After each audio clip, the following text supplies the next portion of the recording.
नमस्कार, मैं शैलेंद्र। क्या गुटबाजी और अनुशासनहीनता बढ़ने से भाजपा अपनी पकड़ खो रही है मतदाताओं पर?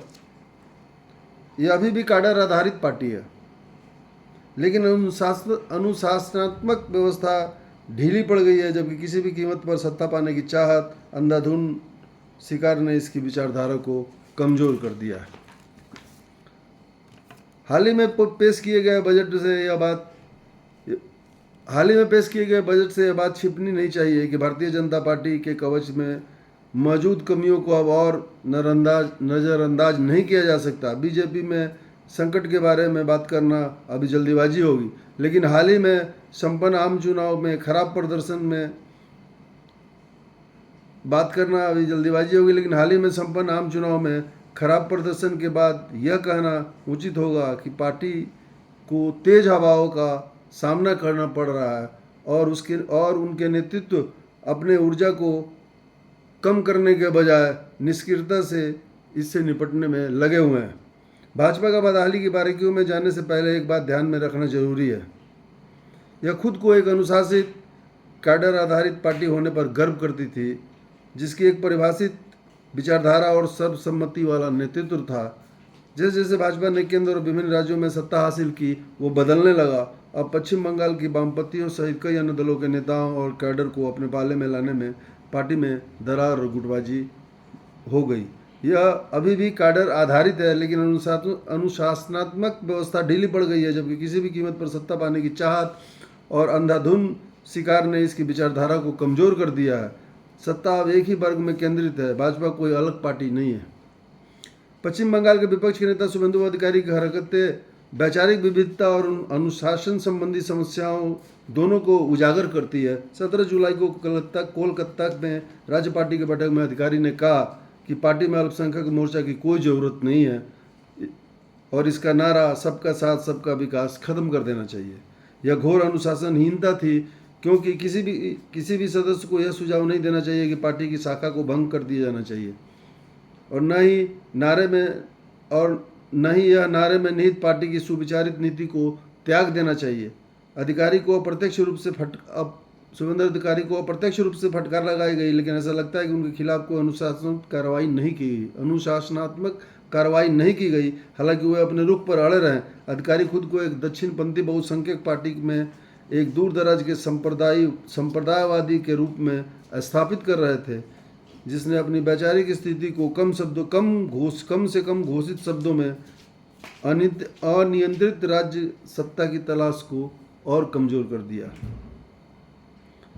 कहानी में मोड़ यह है कि अधिकारी भाजपा के एक ऐसे कोई कहानी में अगर देखा जाए तो अधिकारी भाजपा के ऐसे दिग्गज नेता नहीं है जो हिंदू राष्ट्र के भाजपा के सपने के निहित बहुसंख्यकवाद के प्रति आजीवन प्रतिबद्ध हैं।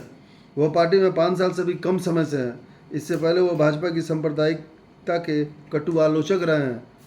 यह एक गुटबाजी चाल लगती है, हो सकता है। उसी दिन असम के मुख्यमंत्री हेमंत बिस्वा शर्मा ने मुस्लिम समुदाय पर सीधा हमला करते हुए झारखंड में कहा कि बांग्लादेश से घुसपैठ में असम की आबादी में मुसलमानों की हिस्सेदारी 1951 में 12% से बढ़कर अब 40% कर दी है और झारखंड को मौजूदा सरकार की तुष्टीकरण नीतियों पर ध्यान देना चाहिए। बाद में शंका का स्रोत नहीं बताया उन्होंने, लेकिन हमें यह ध्यान रखना चाहिए कि शर्मा अपने भड़काऊ बयानों और अल्पसंख्यक विरोधी नीति के कारण संघ परिवार के पसंदीदा बन गए हैं। विदित हो कि हेमंत बिस्वा शर्मा भी भाजपा में आयातित है, मैंने भाजपा में बाहर से आया हुआ है। वो भाजपा और आरएसएस के कोई लीडर नहीं है, वो बाहर से आए हुए हैं। इससे पहले वो कांग्रेस में थे और एक अति दक्षिणपंथी संप्रदायवादी के रूप में उनकी स्थिति को भाजपा की बहुसंख्यकवादी स्थिति के से खुद को जोड़कर पार्टी में अपनी स्थिति को मजबूत करने से बहुत कुछ लेना देना था। हालांकि उन्होंने वास्तव में पार्टी अनुशासन का उल्लंघन नहीं किया। ये देखते हुए कि जब प्रधानमंत्री मोदी मुस्लिम संप्रदाय पर विभाजनकारी हमले करते हैं, खासकर चुनाव प्रचार के समय, तो फिर उन्होंने क्या गलती की? कोई गलती नहीं की उन्होंने।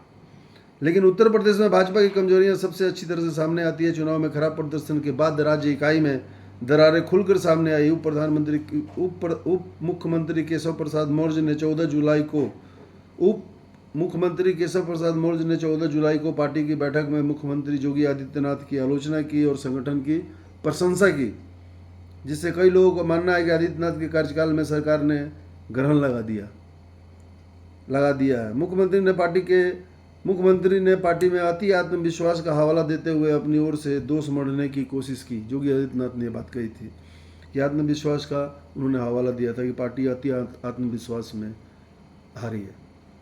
मोदी शाह की जोड़ी आदित्यनाथ के कद को कम करने के लिए उन पर हमले को बढ़ावा दे रही है या नहीं, इसकी पुष्टि करना मुश्किल है, लेकिन इसमें कोई संदेह नहीं है कि सार्वजनिक रूप से होने वाली तकरार भारत के चुनावी रूप में सबसे बड़े राज्य में पार्टी को कमज़ोर कर रही है। यह नेताओं के लिए बिल्कुल भी अच्छा नहीं है। यदि विरोधाभासों को खुली छूट दे दी गई तो क्या भाजपा का अवैध केंद्र अपनी स्थिति बरकरार रख पाएगा? बहुत बड़ा सवाल है ये, और सबसे बड़ी सवाल है कि भाजपा में आरएसएस और भाजपा के लोगों का ही उतना ध्यान नहीं रखा जा रहा है जितना उन नेताओं का ध्यान रखा जा रहा है जो बाहर से आ रहे हैं और उनमें मिल रहे हैं, और भाजपा सत्ता पाने के लिए उन लोगों को ला रही है, उन लोगों को महत्व दे रही है, और इसकी वजह से भाजपा के अपने सदस्य और आरएसएस के कैडर काफ़ी अपने आप को हतोत्साहित मान रहे हैं, जिससे भाजपा में अनुशासनहीनता भी बढ़ रही है और भाजपा लोगों से अपना विश्वास भी धीरे धीरे खो रही है। उससे इन्हें भाजपा को इस चीज़ पे ध्यान देने की काफ़ी ज़रूरत है। धन्यवाद।